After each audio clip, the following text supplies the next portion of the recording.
The jet landed with a painful screech on the cracked tarmac of a forgotten airstrip outside Kaduna, smoke curling from its right engine like an omen. The billionaire inside, Chief Damien Ede, had intended to stop briefly in Abuja for a meeting with foreign investors, but fate forced him elsewhere. The pilot had reported an engine anomaly mid-air, and protocol demanded the nearest available airstrip, no matter how crude. What the wealthy man didn't realize was that this unscheduled detour would deliver him into the arms of a past he thought he had buried. As the crew scrambled around the gleaming aircraft, flustered and confused, two small boys stood at the perimeter of the airfield's fencing, barefoot, grease on their faces, their eyes shining with curiosity. They were twins, identical down to the slant of their noses and the way they tilted their heads in sync. Locals simply called them the Mechanic Boys. No one remembered their full names, only that they had been living with an old grandmother, who died 2 rainy seasons ago.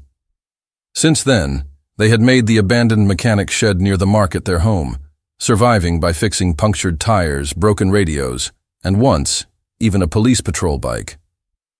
What they lacked in certificates, they made up for in a strange, God-given talent. They spoke few words, but when it came to machines, especially anything with a motor, their hands moved like they were born with oil in their blood. When the twins saw the jet land and the smoke rising from its belly, they didn't hesitate. They walked straight past the confused onlookers, past the security guards, too stunned to react, and made their way to the wing of the plane. One climbed swiftly like a lizard scaling a tree trunk, while the other ran his hand across the scattered tools the crew had laid down. To the engineers from Lagos who were supposed to be the best, the boys looked like pests. But before anyone could stop them, they pointed at a twisted segment of the turbine valve that had gone unnoticed. Their hands moved with confidence, not from training, but from intuition, sharpened by hardship. Within 30 minutes, with nothing more than wire, a soldering tool, and an old canister the older twin had pulled from a nearby pile, the engine groaned, then purred softly like a healed animal. The lead engineer stared in disbelief. The crew watched in stunned silence, and Chief Damien, standing by the car that brought him from the nearby town, couldn't take his eyes off them. There was something haunting in the boys' symmetry, the way they worked in rhythm. The older one favored his left hand, just like Damien had as a boy. The younger one kept scratching a small scar behind his right ear, same place where Damien had his as a child, a reminder of falling off a bike at age 10. At first, the billionaire brushed it off. Coincidence. But when the boys looked up after the fix and the sun hit their faces just right, his breath caught. In his wallet, tucked between black credit cards and polished business cards, was a folded photograph, nearly faded from time and wear. It showed a woman with gentle eyes holding 2 infants wrapped in hospital cloth. A picture taken 13 years ago at a private clinic in Jos, a memory he had buried the day he signed the silence papers and walked away. He had convinced himself then that he wasn't ready for fatherhood, that business and power were more important than responsibility. The woman had begged him to stay. He hadn't even looked back. The boys, unaware of the storm they had stirred inside the billionaire, simply smiled at each other as the jet's engines roared back to life. They didn't ask for payment. They had fixed what they could like they always did, and wandered back toward the bush path leading to the mechanic shed they called home. Their shirts were torn, feet dusty, and bellies growling, but they carried with them the satisfaction of solving a puzzle, of fixing something far bigger than they'd ever touched. As the aircraft lifted into the sky, Chief Damien sat frozen in his seat. The pilot spoke to him, but he didn't respond. His mind had traveled far back, to the day he left, to the tearful woman he had promised to revisit, to the twins he was told had been born healthy. He never contacted her again.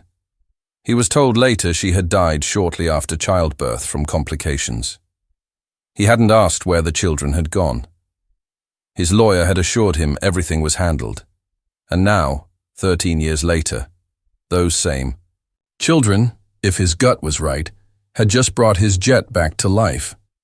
The air up there felt heavier, not because of altitude, but because the truth had begun to unravel. He had made millions from oil, real estate, and tech investments. He had built estates and bought foreign properties. But down there, in a dusty field, two boys had rebuilt something far more valuable: his soul. He didn't tell the crew what he suspected. Not yet. But the image of their faces, the echo of their laughter, the rhythm of their teamwork, haunted him. There was no DNA test yet, no confirmation. But some truths don't need science. They just sit in the chest and thump like drums.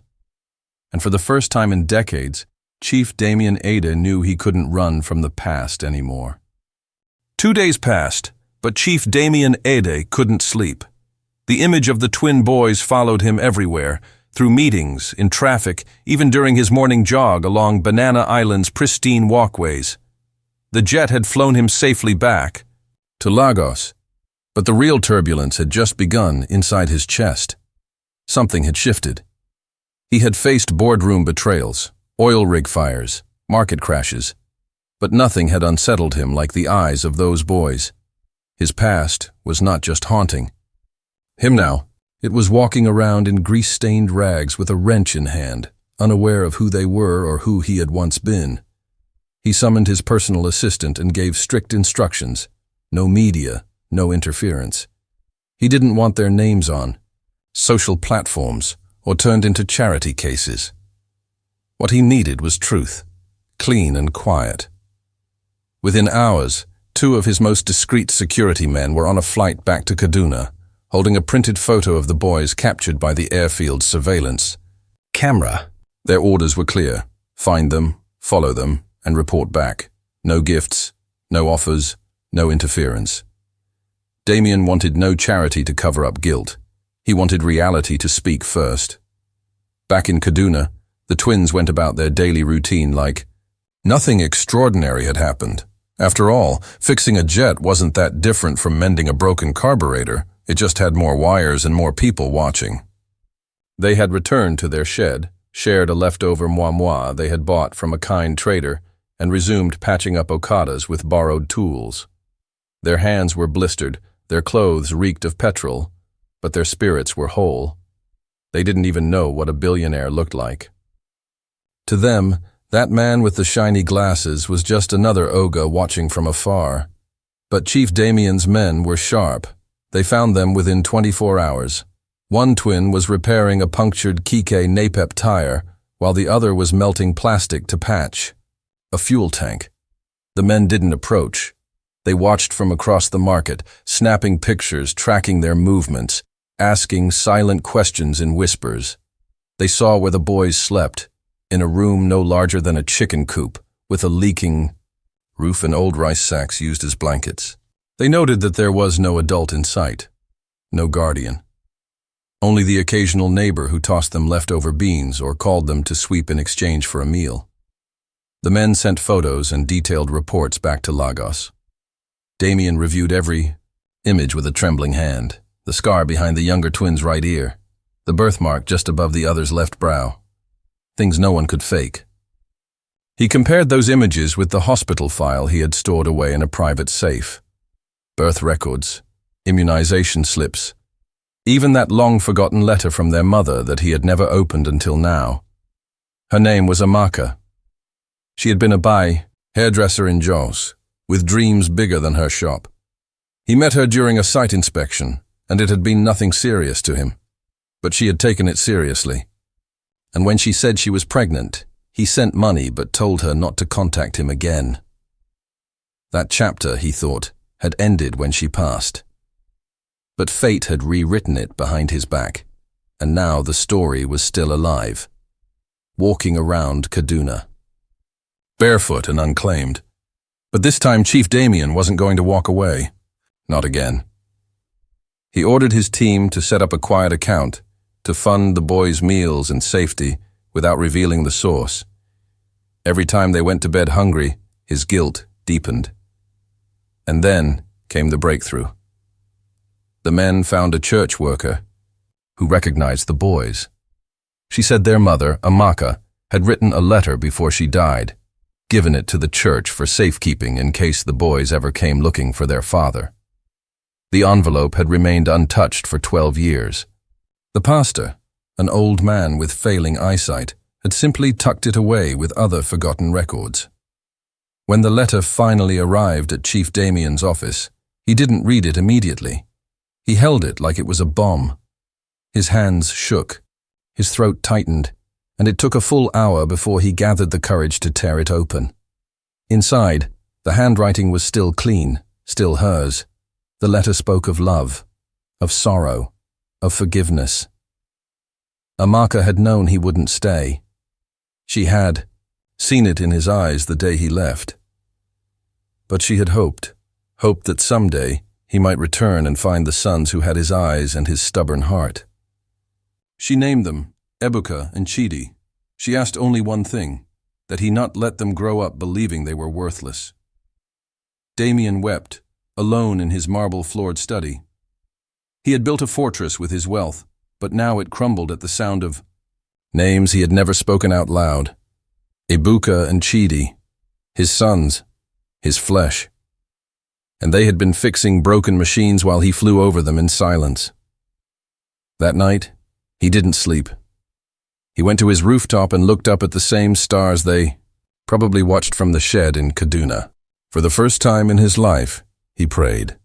Not for success, or contracts, or elections, but for the chance to undo what he had broken. What he didn't know was that while he mourned in Lagos, one of the boys had fallen terribly ill. Chidi had caught a fever from the rain that leaked into their shed. With no parents, no hospital card, and no money, Ebuka carried him on his back through town, knocking on closed clinic doors. He didn't cry. He didn't panic. He just walked, hour after hour, holding his brother tighter with every shiver. And that's where destiny would strike next, at the gate of a small clinic funded by a mysterious donor, just days before the truth would come crashing down on everyone involved. The storm rolled into Kaduna like a curse, sweeping dust and rain through every narrow alley and broken roof. The shed where Ebuka and Chidi slept leaked worse than ever that night. Thunder cracked open the silence like a warning. It was past midnight when Chidi's fever climbed so high that even his trembling stopped. His lips dried, his breathing grew shallow, and his eyes, normally full of light and mischief, fluttered closed like petals folding under weight. Ebuka panicked, but not in the noisy way children often do. His panic was silent, concentrated, shaped by the survival instinct he had grown up with. He didn't shout or cry. He wrapped his twin brother in the only dry cloth he could find, slung him onto his back, and stepped into the dark storm. The rain sliced down like blades. His bare feet hit the soaked earth with stubborn determination as he passed shuttered kiosks and flooded gutters. The clinics he knew were all closed. The government center had turned him away earlier in the week for not having any form of ID or parents' consent. This time he didn't waste words. He walked past it. He had heard a trader once speak of a new clinic opened by a mysterious philanthropist who treated emergencies, no questions asked. They said it was hidden behind the old textile warehouse, near the railway tracks. With every step, Chidi's body grew heavier, but Ebuka never loosened his grip.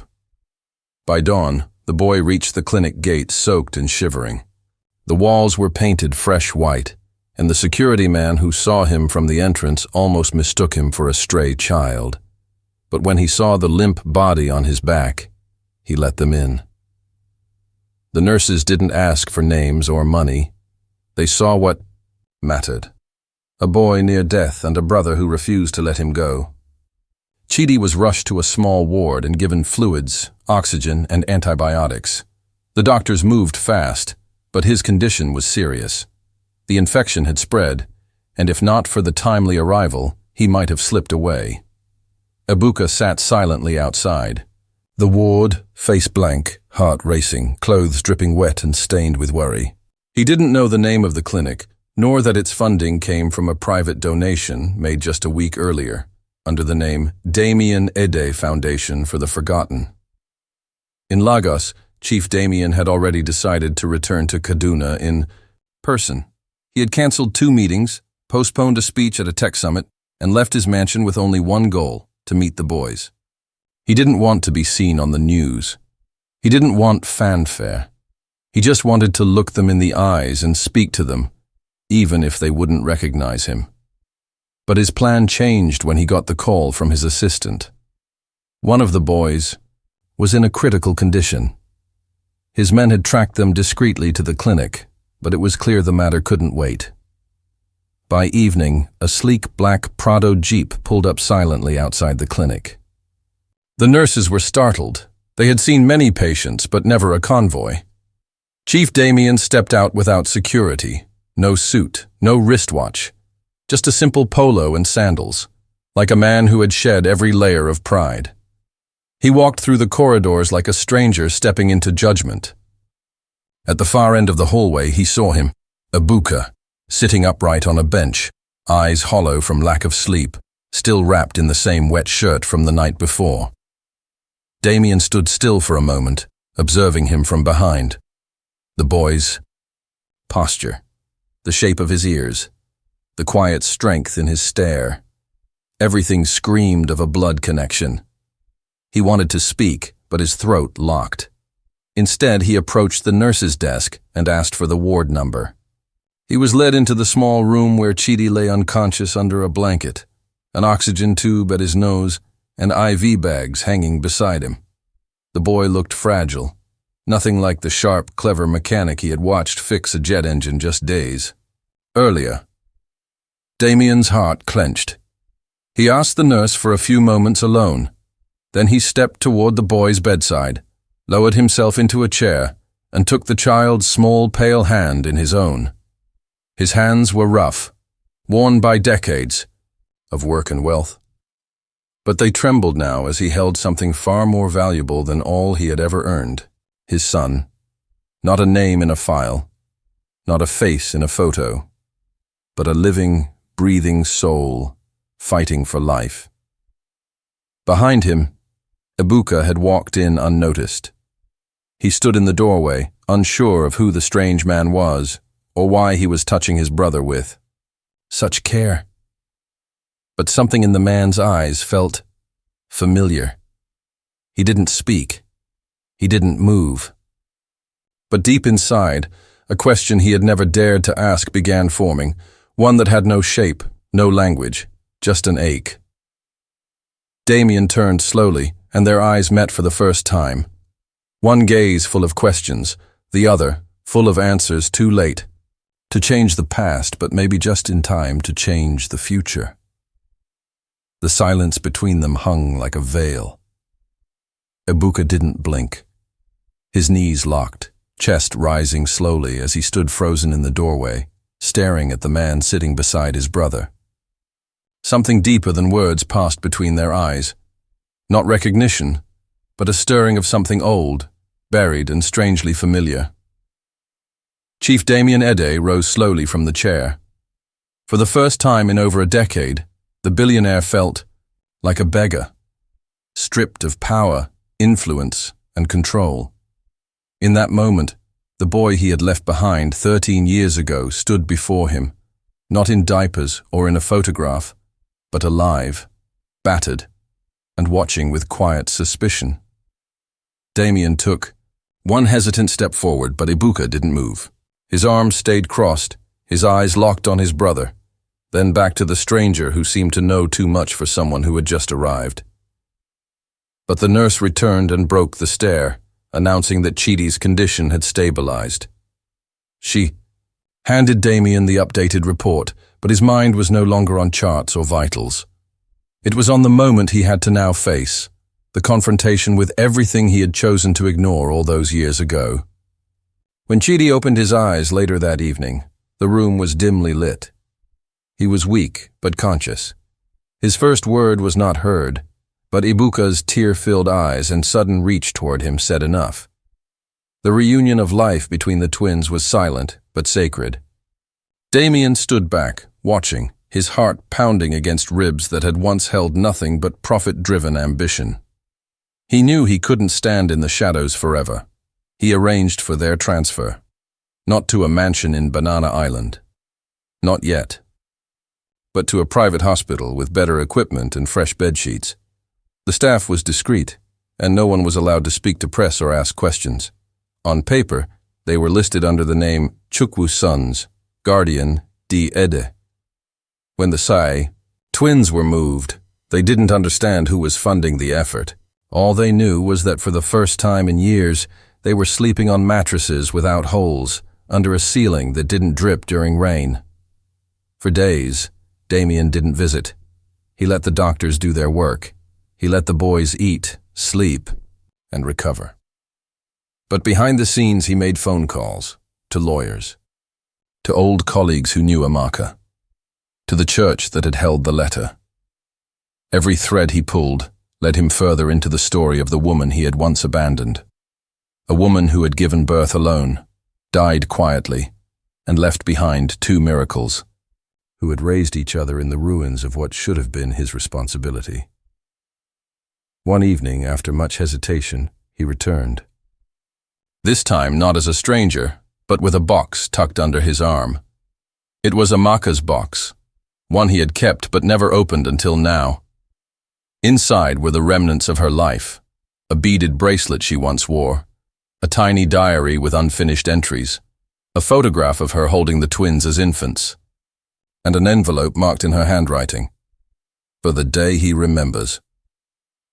Damien sat outside the boys' room with the box beside him. He waited until Ebuka came out to get water. Their eyes met again. This time Ebuka didn't freeze. He walked, passed slowly, but stopped when he saw the box.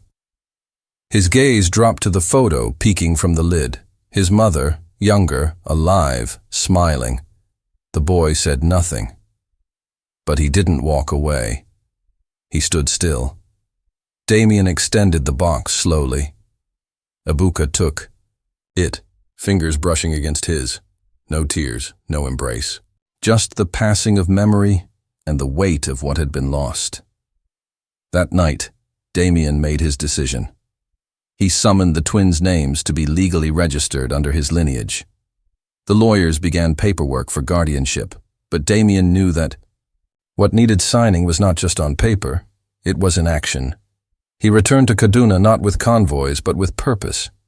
He demolished the old mechanic shed, and in its place began construction of a new center, a vocational institute in Amaka's name, where street kids like Ebuka and Chidi would learn, eat, and sleep safely. When the boys were finally discharged, they were not forced into a mansion or shown off as some redemption project. Instead, Damien moved into a modest home with them outside Lagos. There he cooked his own food for the first time in decades. He learned to braid Chidi's hair while it grew back. He watched Ebuka sketch engine parts on paper. He didn't try to replace the years he had lost. He simply became present in the ones he had left. The neighbors gossiped. Some said the boys were lucky. Others whispered that the billionaire had gone mad. But those who watched closely knew the truth. A man who once walked away from love had found it again, not in a boardroom, not in a vault, but in two boys who could rebuild broken things, including their father. Years later, at the inauguration of the Amaka Ide Institute for Street Engineers, a reporter asked the twins what made them so good with machines. Ebuka answered with a steady gaze, "We fix what others throw away." And beside him, Chief Damien Ede stood tall, no longer ashamed of what he once threw away. Because now he had picked it up, rebuilt it, and called it family. If this story touched your heart, don't forget to subscribe to the channel. Your support helps me bring more heartfelt stories to life, one soul at a time. Please subscribe the Folkteller Bae